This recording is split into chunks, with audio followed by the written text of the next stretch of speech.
Bismillahirrahmanirrahim. Assalamualaikum warahmatullahi wabarakatuh. Waalaikumsalam. Bagaimana kabar Anda pemirsa Duta TV? Senang sekali rasanya saya Gusti Muhammad Hermawan dapat menjumpai Anda dalam program Majelis Sore, Majelis Kita Semua. Seperti biasa kita hadirkan narasumber-narasumber dari UIN Antasari Banjarmasin tentunya untuk membahas kajian-kajian Islami dan tayangan dari yang kami tayangkan kepada Anda tidak hanya dapat Anda saksikan melalui terestrial namun juga melalui streaming di dutatv.com ataupun berbagai platform media sosial kami yakni Duta Televisi Official. Dan di sebelah saya sudah ada salah satu profesor yang kemudian juga dari UIN Antasari Banjarmasin.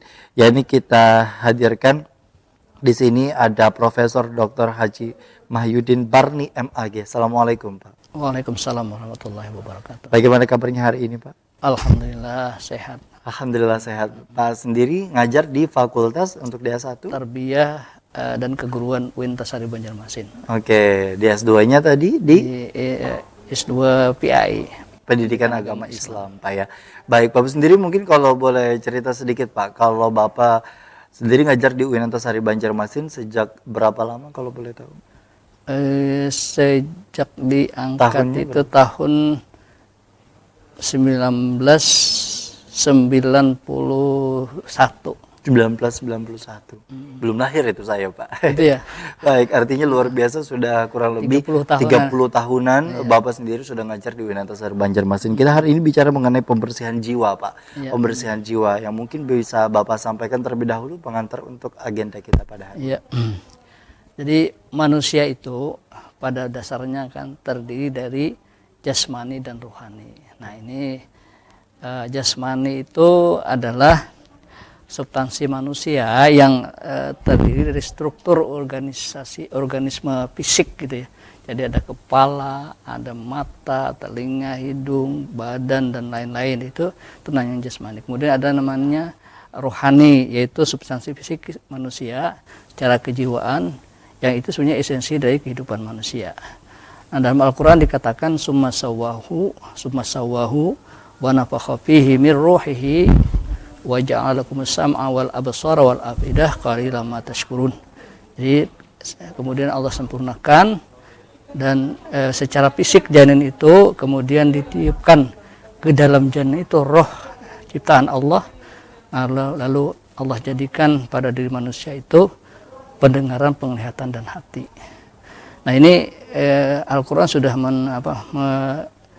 mengisyaratkan, memberitahukan bahwasanya manusia itu terdiri dari fisik dan psikis. Dan keduanya, baik fisik maupun psikis itu harus dipelihara dengan baik. Jadi fisik dipelihara dengan cara-cara sesuai dengan anjuran kesehatan. Kalau psikis itu dipelihara sesuai dengan tuntunan Al-Quran dan hadis Rasulullah Sallallahu Alaihi Wasallam. Baik, artinya memang dengan kondisi pembersihan jiwa di sini dapat diartikan tidak hanya dari segi rohani, tapi juga jasmani menjadi perhatian bagi kita semua. Kita bicara mengenai rohani dan jasmani. Bicara mengenai rohani dan jasmani kan terkumpul di dalam satu, Pak ya, di dalam satu tubuh, satu jasad lah bisa dibilang dari setiap insan atau manusia itu sendiri. Fitrahnya sebagai seorang manusia itu sendiri kan memang ada memiliki akal, kemudian juga memiliki hati, kemudian juga secara fisik indera yang kemudian juga didapatkan ada 6 begitu ya. Nah, bagaimana sejauh mana manusia itu kemudian juga memahami bahwa Allah itu menciptakan dengan berbagai peruntukan dan fungsinya. Jadi sebetulnya kan manusia itu telah diberi Allah tadi secara fisik tadi ya. Secara fisik itu dalam bentuk indera, ada 5 indera ya. Nah, jadi ada indera perasa, ada indera peraba gitu ya. Nah, semua indera-indera itu memang harus kita pelihara dengan baik gitu ya. Nah, ya cuma kadang-kadang orang tidak memelihara indera itu, tidak memelihara fisiknya sehingga akibatnya fisiknya tumbuh tidak sehat gitu ya. Baik. Nah, tumbuh tidak sehat itu artinya secara fisik dia ada memiliki penyakit. Dan penyakit itu bermacam-macam kan. Betul. Dan itu penyakit itu bersumber dari keteleduran, kelalaian manusia untuk menjaga dirinya. Nah, secara fisik apa yang harus dilakukan kita supaya fisik kita itu sehat gitu ya. Nah, pertama ya tentu kita harus menjaga kebersihan. Nah, kebersihan itu kita jaga dengan berupaya untuk misalnya kalau bisa mandi gitu ya, mandi kalau kebetulan janabah kita mandi janabah gitu ya, kita lakukan wudu juga termasuk itu untuk pembersihan jiwa kebersihan badan kita ya. Setelah itu kita juga harus bersih pakaian gitu. Nah, pakaian itu perlu kita bersihkan, kita cuci gitu ya. Kenapa? Karena pakaian yang melekat itu kan biasanya juga akan berpengaruh nanti kepada badan kita. Betul. Kalau pakaian kita tidak bersih tentu nanti akan berpengaruh kepada badan kita. Termasuk juga di masa pandemi COVID ini kan, antara lain kita menjaga dengan memakai masker ya. Betul. Nah, jadi memakai masker itu salah satu daripada menjaga pakaian istilahnya ya. Nah, selain itu juga kita perlu menjaga fisik itu dengan menjaga makanan.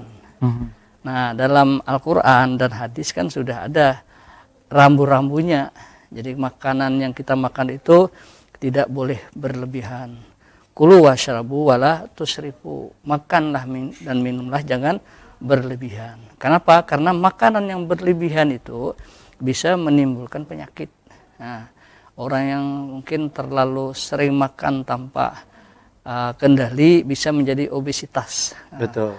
Nah, kemudian orang yang meminum minuman khamar yang itu dalam agama kan dilarang dan dalam kesehatan itu juga menimbulkan masalah atau penyakit. Kalau itu dilanggar maka akan menimbulkan penyakit yang lain gitu ya. Nah, itu dari segi menjaga makanan. Selain itu juga selain pola makannya itu kita juga harus menjaga makanan itu agar makanan itu halal dan bersih, baik. Halalan thayyiba. Jadi halal itu sesuai dengan ajaran agama, syariat.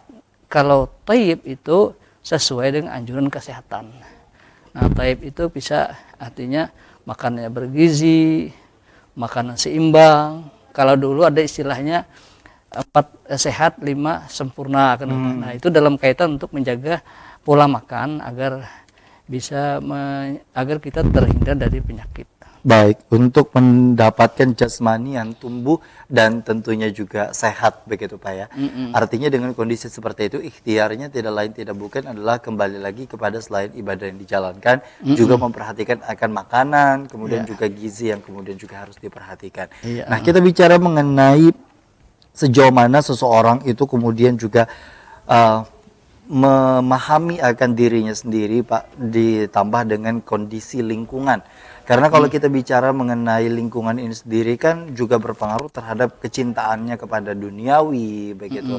Dan kemudian juga cara seseorang itu untuk kemudian mendapatkan dan memahami apa itu secara umum begitu dalam kondisi dan konteks keduniaan, sehingga aktivitasnya dianggap juga yang paling dominan adalah yang sifat urusan-urusan di duniawi.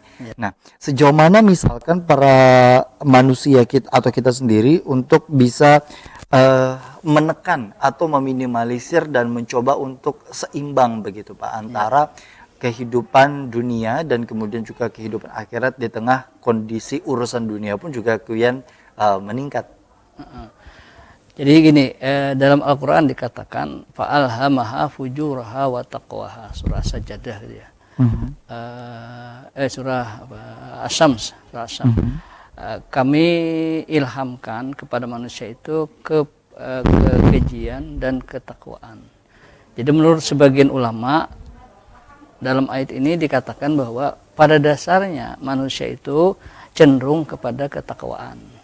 Nah, karena memang manusia itu kan diciptakan dalam keadaan fitrah gitu ya. Tetapi dalam lingkungan yang sedemikian rupa yang mempressure atau mendorong seseorang untuk melakukan sesuatu yang arahnya itu mencintai nafsu. Nah, itu sehingga manusia lalu cenderung kepada fujur, kekejian.